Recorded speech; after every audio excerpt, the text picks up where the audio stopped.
Hey guys, and welcome back to my channel. So this is my second video, and this week I was gonna do how to bathe your bearded dragon, but yeah, little technical difficulties on that. So instead we're gonna talk about how my baby got metabolic bone disease, what I could have did differently, and how I didn't get the right information. So I think I mentioned it in my first video that my little baby is actually, she's about 5-6 months old, and a lot of 5 and 6 months old, they're a lot bigger than this.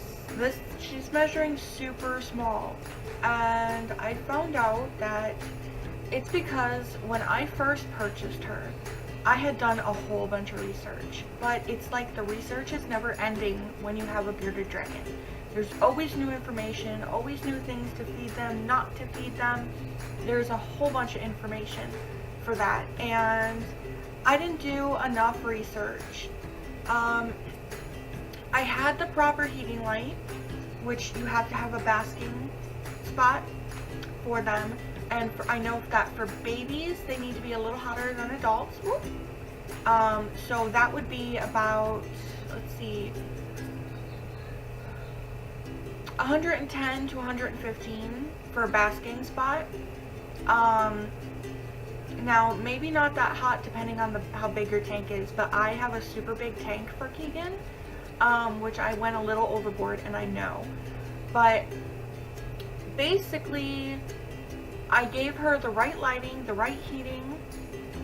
I gave her the proper temperature for going to sleep. I did all that correct. But I saw UVA light on her basking spot, and I'm like, okay, cool, this is just what she needs. And there she goes. Back on my shoulder. There you go. Alright, I got this. And it says it has UVA light. Now, UVA light is important, and I thought that's all she needed. You know, I thought that was it. Wrong. They actually need UVB lights. B as in Bob. I found out that they need these lights to absorb the calcium, and I knew that calcium was super important when I got her. So I dusted her crickets. I did everything that the pet store recommended. And honestly, the pet stores are full of shit. Excuse my language, but they are. They told me that they don't feed their lizards anything but mealworms and crickets. Well, yeah, no. She's like, there, okay. No, that's a big no-no. Mealworms are dangerous if not monitored correctly. They can actually impact the beardy, and impaction can cause death if you don't notice. But if you're super keen and you know your beardy's, like, what's the word I'm thinking? If you know your beardy's routine and their poop schedule, then you'll know if they're impacted. And then I guess if you want to, go ahead. You know, I can't stop you. Nobody can. But there's a risk. They also said that they don't do superworms, that superworms are actually worse than mealworms. And from all the research I've done, they've actually said the opposite. They said that the superworms were better. So, you know, it's kind of up there in the air for what's good, what's not, you know? So it's like, it's never ending. But back to the UVB, basically she was getting all the calcium she needed to ingest. But she wasn't technically digesting it. She wasn't impacted, but she wasn't getting any of the calcium, and she was getting no UVB light whatsoever for the first 4 months that I had her. Now, I've had a bearded dragon as a rescue who had metabolic bone disease, and it was bad. Like, her limbs were completely deformed. She could not eat on her own. And I'm sad to say, her name was Onnie, and she was a very bright yellow, and she was a baby too, actually. She was, I want to say, probably 7 months old when I had her. But sadly, I didn't do enough research, and yet again, I didn't know about the UVB. I was syringe feeding her calcium water thinking that would help, but it did not. So yeah, we had to put Onnie down, and it's sad because I know now that I could have saved her. She wouldn't have had a great quality of life, but it would have been, she might have been happy, and it would have given her the chance to turn around. And I'm really sad that I didn't know the information that I know now to have helped her, and it makes me super sad. I'll do a whole new video on Onnie and how I tried to help her. But for now, the UVB is the second. It wasn't that hard to tell that she wasn't feeling good. She stopped moving, she stopped eating, and it was all within a day. Like, she literally just stopped.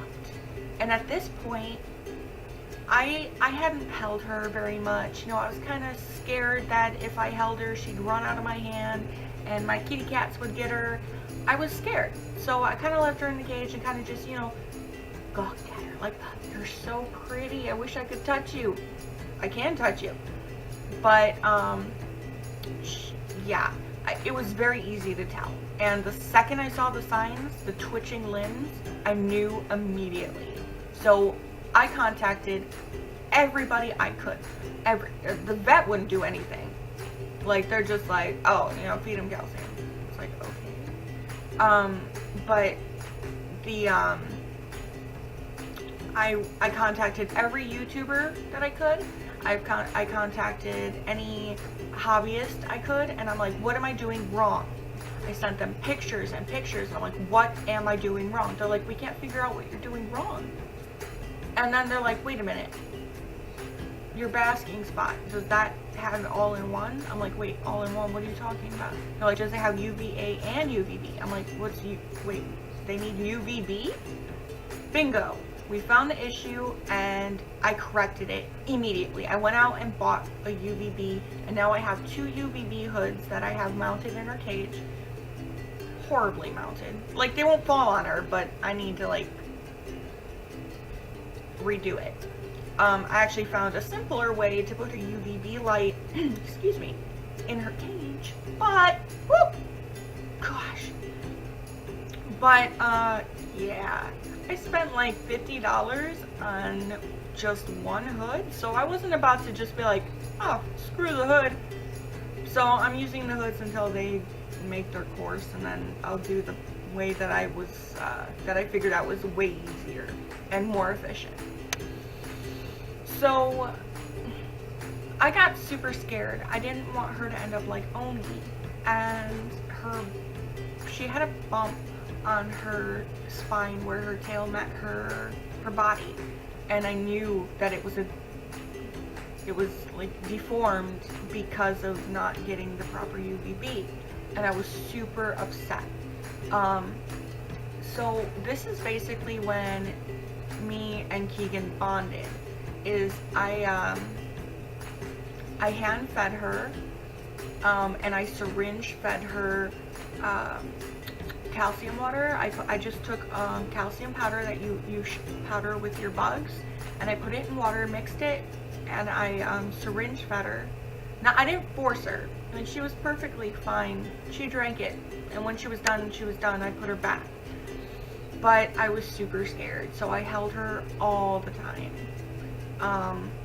Well, other than letting her bask in the UVB, because that's what she needed. But I would hold her all the time. Are you serious? Can you go away? You're gonna freak her out, and I don't need that right now. She got better slowly. Well, actually, you know, she perked up pretty quick. I think I caught it super quick, and she perked up.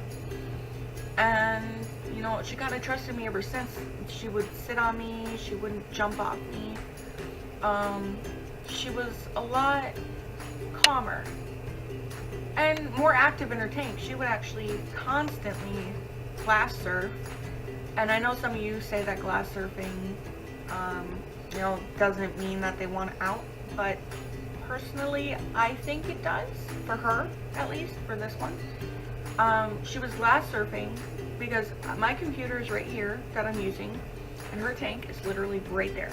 Some of the light you can see is coming off that. So I'm here all the time. So she sees me, and when she wants out, she will glass surf right in front of me. You're fine, she's not gonna get you. And I take her out. At one time, she didn't want to be in her cage at all. And she was in a smaller cage, so I thought maybe that was the issue.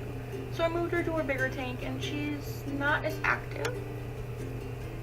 But she's kind of gotten lazy and found a spot that she loves, and she will not move from it. I will move her. I will pick her up and move her into a different spot, and she'll go right back to that spot. So and it's a hammock. And I think she's just in love with it at the moment. Oh well, you know, it doesn't bother me. But she's much better, but since she's had metabolic bone disease, I need to be super careful with her now, because it's, from my understanding, it doesn't go away. Metabolic bone disease is basically a calcium deficiency, and it's also a nutritional deficiency. But once you have it, it's hard to maintain. So I just need to be super careful with her, and I dust her crickets and bugs every day. But since she's the baby, you're supposed to anyway. But as she gets older, they say that you can do it like every other day. But I'm probably still going to continue to do it every day.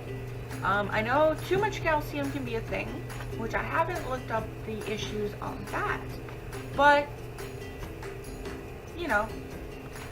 So, ooh. I've never seen you do that before. Oh, well, geez. She does not like the kitty. Or at least I think that's what she was doing. Unless she got some of my hair in her mouth. You okay? She might have got some of my hair in her mouth. She likes to eat my hair. Well, at least when it's wet. But, so, metabolic bone disease. Yeah, it's a horrible thing. And, the research is never ending. But I kind of enjoy it. I find it fun. But it keeps me up at night.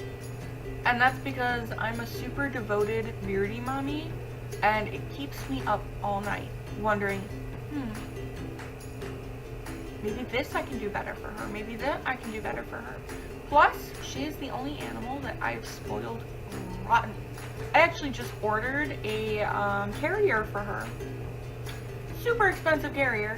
Okay, not super expensive, but you know, it's fancy and it's nice. It's got carpet in it, so it's nice and comfy, and she can sit in it. And yeah, I can't wait till it gets here. And once it does, I will actually upload a quick video on that.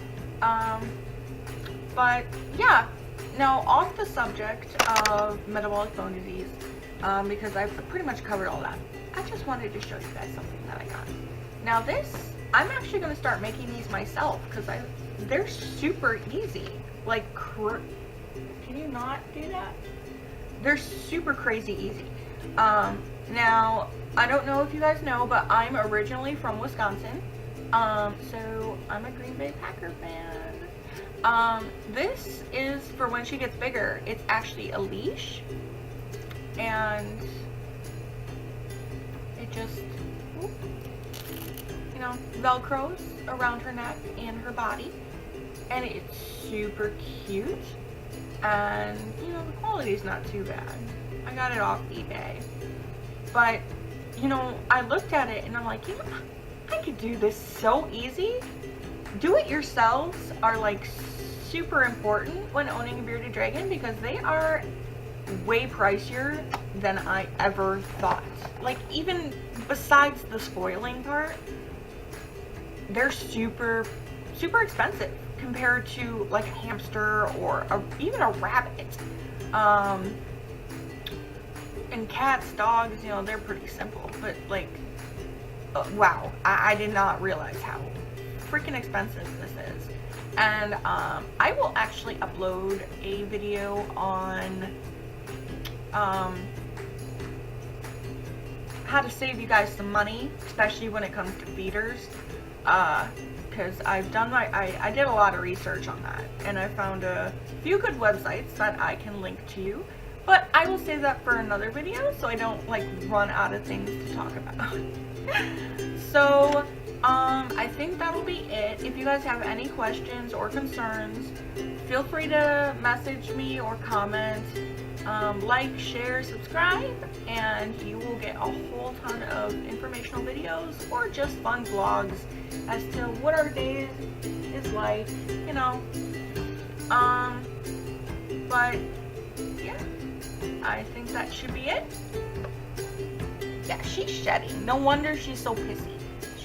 She doesn't want to be held the last few days. I'm sorry. Oh, you're gonna attack me. You're going to attack me. Oh, I'm so sorry. Oh, I feel so bad. Woo! She's probably itchy now. So I'll let you guys go. Like I said, comment, message me if your Beardy has metabolic bone disease. Maybe I can help in some tips as how I got hurt. Woo! And there she goes jumping, feeling better. But let me know. Love you guys, and we will see you next time. Bye.